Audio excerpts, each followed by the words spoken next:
Dans cette vidéo, il est question du Te Deum d'Anton Bruckner. Je t'explique l'essentiel sur l'œuvre et sur le compositeur. Anton Bruckner est né le 4 septembre 1824 à Ansfelden, en Autriche. Enfant, il montrait déjà un grand talent musical et jouait de l'orgue et du piano. Il a d'abord travaillé comme professeur et organiste avant de se consacrer entièrement à la composition. Bruckner est surtout connu pour ses symphonies et sa musique sacrée. Il est décédé le 11 octobre 1896 à Vienne. Le style de Bruckner évolua lentement et fut fortement influencé par Beethoven et Wagner. Il combinait des formes traditionnelles avec de nouvelles harmonies et orchestrations. Sa musique est connue pour ses grandes structures et sa profondeur spirituelle. Elle se caractérise par des développements lents et des changements soudains de dynamique et de son. Avec le temps, son style est devenu de plus en plus complexe et unique. Bruckner a commencé à travailler sur son Te Deum en 1881. Il acheva l'œuvre en 1884, après s'être occupé de sa symphonie numéro 7. Le Te Deum fut créé à Vienne en 1885 et connut un grand succès. Bruckner le dédia « au bon Dieu ». Il s'agit de l'une de ses œuvres religieuses les plus importantes. Le Te Deum est composé de 5 sections.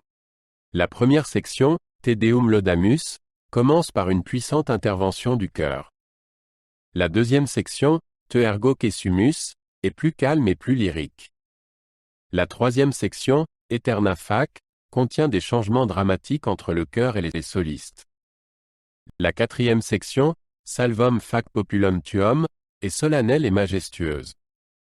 La cinquième section, In te Domine Speravi, conclut l'œuvre avec un final triomphal. Le texte du Te Deum provient d'un ancien hymne chrétien. Il commence par une louange à Dieu et mentionne différents saints et anges. Viennent ensuite des demandes de protection et d'aide.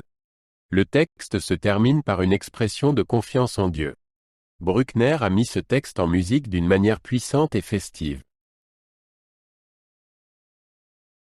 Le Te Deum est écrit pour un chœur, 4 solistes et un orchestre.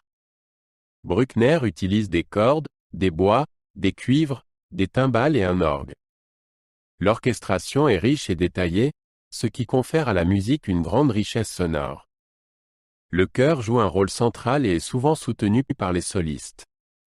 La musique est tour à tour puissante et lyrique. Le Te Deum se distingue par son caractère puissant et solennel. Il contient de nombreux passages triomphants et majestueux. En même temps, il y a aussi des moments de calme et de réflexion. La musique transmet un sentiment de majesté et de spiritualité. Ce mélange rend l'œuvre unique et impressionnante. Le Te Deum est considéré comme l'une des œuvres spirituelles les plus importantes du XIXe siècle. Elle montre la capacité de Bruckner à maîtriser de grandes formes musicales. De nombreux critiques la considèrent comme le point culminant de son œuvre. Elle est souvent jouée en concert et appréciée. Son influence sur la musique sacrée est encore perceptible aujourd'hui. Anton Bruckner a laissé un riche héritage musical. Son Te Deum n'en est qu'une partie, mais particulièrement importante. Il a marqué de manière décisive la musique romantique du XIXe siècle. Ses œuvres sont toujours jouées et appréciées dans le monde entier.